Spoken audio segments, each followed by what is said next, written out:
আমি একদিনে তোর ভাইয়ের যোগী হওয়ার নেশা ছাড়িয়ে দিতে পারবো। সত্যি? যদি তা পারিস তাহলে তোকে আমি আমার ভাবি বানাবো। রাখ, তোর ভাই কি চিজ আগে দেখে নি। ঠিক আছে। দাদু, এরা কারা? এরা হচ্ছে। আরে তুই কোনা? তুই ওকে চিনিস? চিনব না মানে? আমরা একসাথে পড়ি, কিন্তু ঘটনাটা কি? ঘটনা আমি বলি, এরা টিকিট পায়নি, তো আমরা তো কালকে মাইক্রোবাস ভাড়া করে গ্রামে যাচ্ছি, আমাদের বাস তো বেশিরভাগ খালিই যাবে। তা আমি ওদেরকে বললাম যে আমার সাথে যাবে, বলে যাবো, রাজি হয়ে গেল। তাহলে তো খুবই মজা হয়। আজকে রাত্রে আমাদের এখানে থেকে যা, দুই বান্ধবী মিলে মজা করে গল্প করব। আসসালামু আলাইকুম। আপনি আপনি এখানে কি করে এলেন?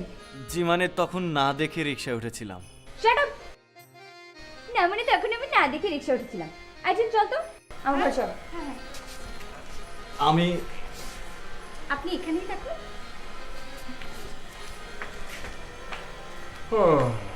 কি আর করবে, যাও ইন্টারভিউটা দিয়ে এসো। আচ্ছা ঠিক আছে, ব্যাগটা এখানে থাকুক। হ্যাঁ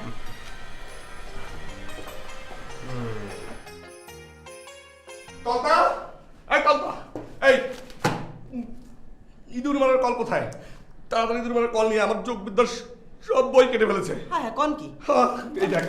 এই দেখ আমার যোগ বিদ্যার সব বই কি করেছে দেখ। আরে সর্বনাশী তো বেত্তুমিজি কাম হইছে। কেমনে করলো? আর তুই এত কথা বলিস না।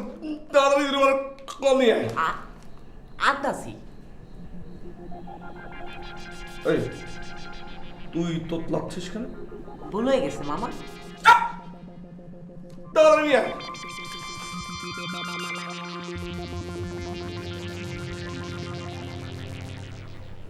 বাসার সব কথাই তো তুই শুনলি, এবার আমার ভাইয়ার কথা শুন।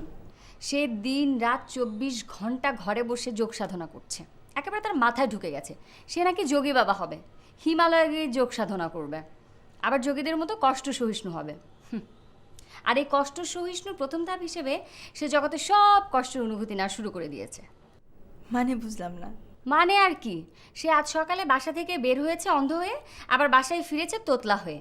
মানে সে অন্ধ হয়ে অন্ধের কষ্টের অনুভূতি নিয়েছে, আর তোতলা হয়ে তোতলার কষ্টের অনুভূতি নিয়েছে।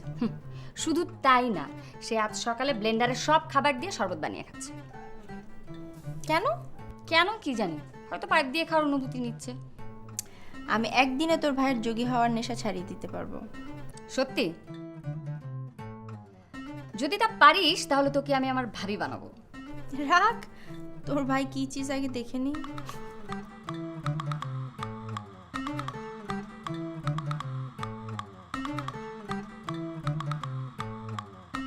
এই কলতা,